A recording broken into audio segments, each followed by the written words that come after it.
Pangeran Khan sengaja mengirim sebagian demi sebagian pasukan naik ke atas bukit. Red bersama yang lain akan menghalau ribuan tentara Mongol demi memastikan Karkun sudah benar-benar membawa anak-anak pergi menjauh menyeberangi sungai. Di tengah jalan, Karkun terpaksa menyuruh semua anak-anak mendorong keretanya dinaikkan ke atas bukit.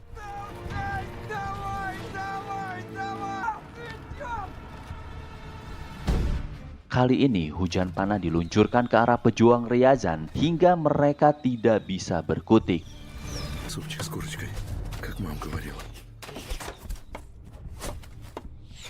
Si Panglima mengajukan diri ingin naik ke atas bukit. Pangeran Khan dengan senang hati mengizinkannya. Pejuang Ryazan dengan cepat membuat posisi perisai, menyambut serangan mereka dengan tenaga yang masih tersisa.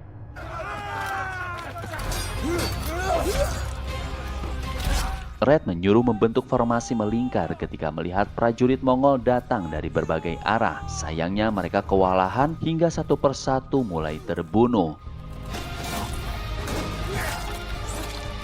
Dipertemukanlah dengan momen di mana Red akhirnya bisa bertarung melawan si Panglima, mengeluarkan kedua pedangnya, kemudian menebas leher si Panglima sampai kepalanya putus. Kini Karkun bersiap-siap akan menyeberangi sungai. Semua anak-anak berusaha membantu membuka tali layar yang telah membeku. Para pejuang masih mempertahankan posisinya meskipun situasi semakin genting. Red mampu mengulur waktu dan terus memastikan anak-anak telah benar-benar aman.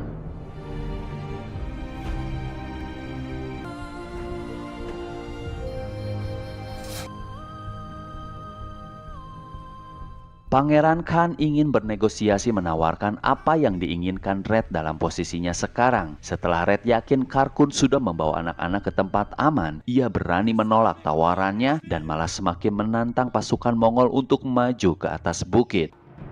Pangeran geram dan merasa terhina. Ia keluarkan senjata katapel sebagai serangan terakhir menghabisi pejuang Ryazan.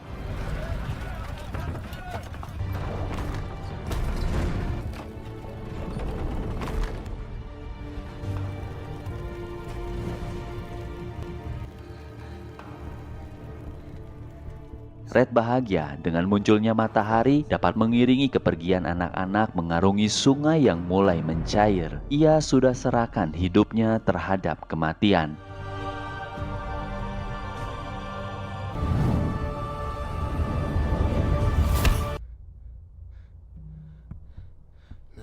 Sadar dari pingsan, seketika ingatannya menjadi normal. Ia tidak harus mengalami lagi kembali ke masa lalu.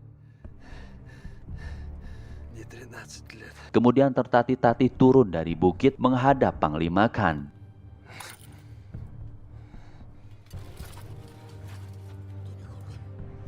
Tubuhnya ambruk lalu ia menyuruh Pangeran Khan mengambil kembali kalung pemberiannya.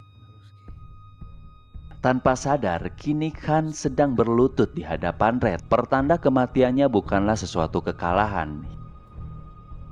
Hingga Red menghembuskan nafas terakhir.